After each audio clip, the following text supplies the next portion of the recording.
Hello everybody, I'm back with another YouTube video here. Today I'm going to be talking about YUKONG and basically her skill set. We don't know her exact kit numbers, but we do know her kit.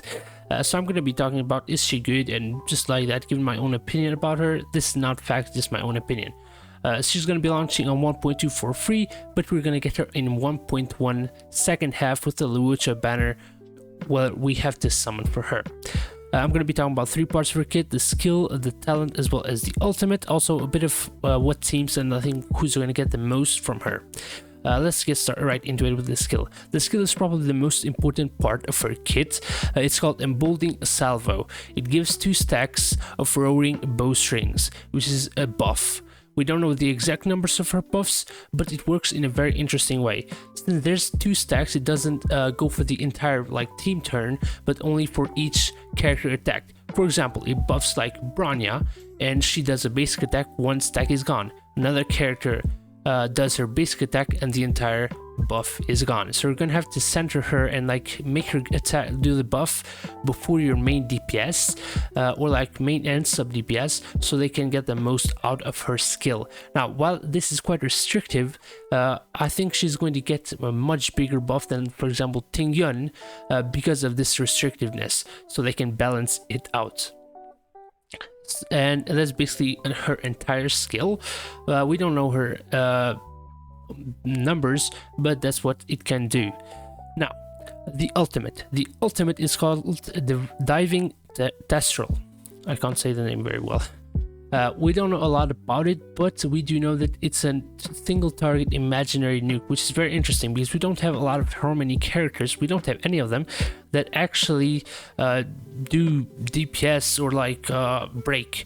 They're for both the ultimate of Branya and Ting Yun has been a buff skill, a buff ultimate, while this is actually a DPS and probably a break. Now, I'm really hoping it's going to be more focused on break, since imaginary break is very, very valuable, since we don't really have a lot of imaginary characters. Sorry, my throat is a bit harsh, and that will actually be very useful since the only other imaginary unit is Welt, and Welt is a 5-star character. Not everyone's gonna get him. People might never actually get him because it's just an RNG thing, and we'll be getting this for free. If also imaginary breaks are actually one of the best breaks in the game because they give imprison, which basically makes a side character lose a turn. It's almost I think it's very close to the physical, which gives the most damage of every other break. It's very a good effect. Now, if she also does huge damage, we do not know about that. I'm not really considering it. I just hope she does a lot of break, because there's always going to be a 5-star character that's going to do more damage than a 4-star character, but a breaker might actually be very, very useful. Next is YUKONG's talent. YUKONG's talent is called 7 layers, 1 arrow. So she can basically empower a basic attack on a cooldown, and it will deal extra damage and extra break, which is very, very good, especially the extra break. We don't really need the extra damage. Of course we need it, but it's not very important. The most important part of this talent is the extra break. This could actually lead to some really cool builds of YUKONG and actually make her a break character and not actually even a real buffer, because both her ultimates is not a buff but actually a damaging, and if that does break as well as this talent does break, then it will actually be very awesome. Now, it has a cooldown and we don't know what that exactly is, but if it's 1 every 3 turns, we can go basic attack, skill, and then basic attack with the empowerment.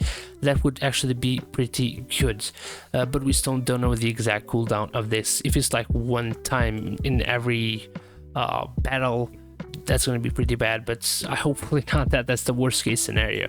Now, some YUKONG themes. So first of all, I'm going to be talking about Sealy. So, as we all know, Sealy's turn never ends. She has this talent about her that when she kills a character, she gains another turn. And this makes it so that she can get the most usage out of her skill, of YUKONG's skill, the Emboldening Salvo. Because the 2 stacks are never going to run out and you're going to get buffs and buffs and buffs. And since her buff is probably going to be higher damage, increase than even Ting Yun's, that's actually gonna be very useful, and she's gonna buff up Sealy quite a damn lot. Now, the second one I want to talk about is Jing Yuan. It's the second special 5-star character we got. But Jing Yuan doesn't really need like buffs. What he mainly needs is buffs on his Lightning Lord, as that's basically one of the most interesting and one of the most useful parts of his kit, I feel. Of course, people are gonna say different, and yeah, Jing Yuan does a lot of damage, but I feel like that's one of the most important parts of his kit.